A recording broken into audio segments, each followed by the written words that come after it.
बिस्मिल्लाहिर्रहमानिर्रहीम अस्सलाम वालेकुम। मैं हूं आपका दोस्त हसनैन अब्बास और आप देख रहे हैं मेरा YouTube channel Hasnain Abbas official. आज का हमारा टॉपिक है हैबियस कार्पस यानी हबस बेजान। ये क्या होती है, इसकी रेट कैसे फाइल होती है, इसकी ओरिजिनल जुरिस्डिक्शन किसके पास है, इसको हम तफसील से बयान करने की कोशिश करते हैं।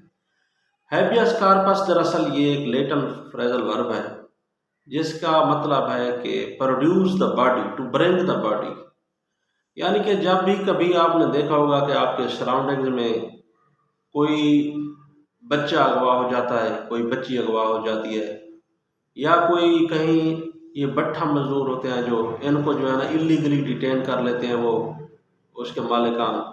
यानी ये मजदूर फैमिली जो होती है वो वहाँ से पैसे ले लेती है एडवांस, फिर बाद में जो है ना रेड फेल कर देते हैं कि हमको जो है ये भट्ठे मालिकान ने ये जो है ना जबरी तौर पर हमारे बच्चों को डिटेन किया हुआ है।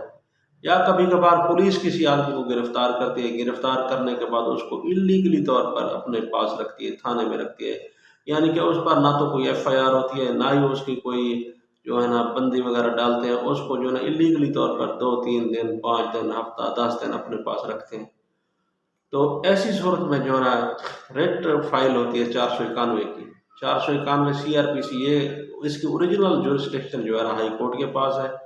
यानी कि जब भी किसी को कोई आदमी, कोई प्राइवेट पर्सन या कोई सरकारी महकमा जैसे पुलिस हो गई, किसी को किसी भी हैसियत में जो है ना बाउंड करता है, डिटेन करता है, कैद कर लेता है, तो ऐसे मौका पर जो है ना 491 सीआरपीसी की रेट फाइल होगी हाई कोर्ट में।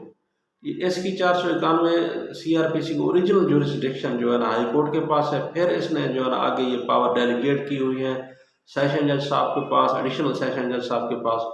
यानी कि अगर किसी कोई आदमी कहीं डिटेन हो जाता है इलीगली तौर पर कोई किसी को कैद कर लेता है, तो उसकी जो है ना रेट जो डिस्ट्रिक्ट जज साहब के पास फाइल होगी।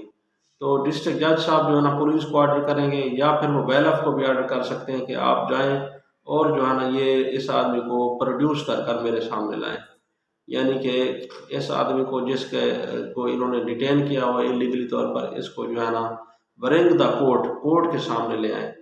तो फिर ऐसी सूरत में जो है ना पुलिस जाती है, फिर वो उस आदमी को जो इलीगली तौर पर किसी की कस्टडी में होता है उसको जो है ना बरामद करती है। फिर बरामद करने के बाद सेशन जज साहब के पास पेश करती है, या फिर हाई कोर्ट जहाँ वो रेट फाइल हो होती है।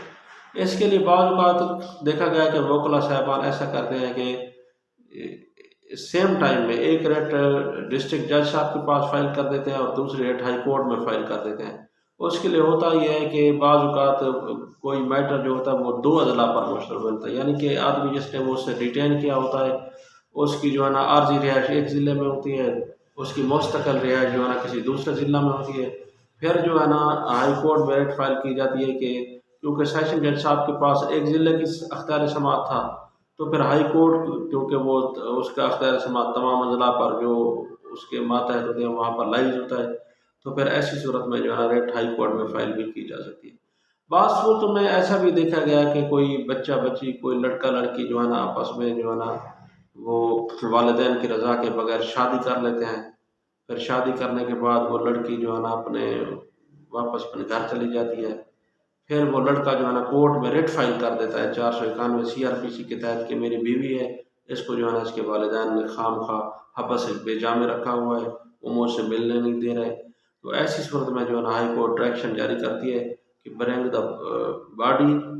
तो उस आदमी को पुलिस जो है ना उस औरत को वो बरामद करके ले आती है। ऐसी सूरत में ये भी देखा गया है कि हाई कोर्ट जो है ना उस आदमी को सिक्योरिटी के तौर पर जो है ना कुछ रकम जमा कराने का भी कह सकती है कि आप जो है ना सिक्योरिटी के तौर पर कोर्ट में जो है ना 20,000, 25,000 या 10,000 एनी अमाउंट जो है कोर्ट बेहतर समझती है उसकी डायरेक्शन दे सकती है कि आप ये रकम जमा करा दें, ताकि अगर कल को वो लड़की जो आती है कोर्ट में, अगर वो उसके साथ चली जाती है, कोर्ट में आने के बाद अदालत उससे पूछती है कि आपकी इससे शादी हुई थी, अगर वो कहती है कि मेरी इससे शादी हो गई थी, मैं इसके साथ जाना चाहती हूँ, तो फिर जो ना अदालत हुक्म देती है वो पैसे जो उसने सिक्योरिटी के तौर पर जमा कराए होते हैं उसको वापस कर देती है।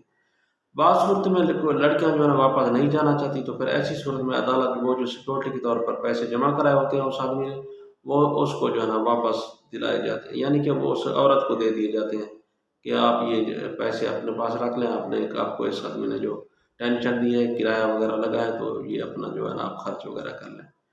तो दोस्तों ये था 491 CRPC की रेट, उसको फाइल करने का तरीकाकार, ये कब और किन मौक़ों पर फाइल होती है, इसका अख्तियार समाअत किसके पास है।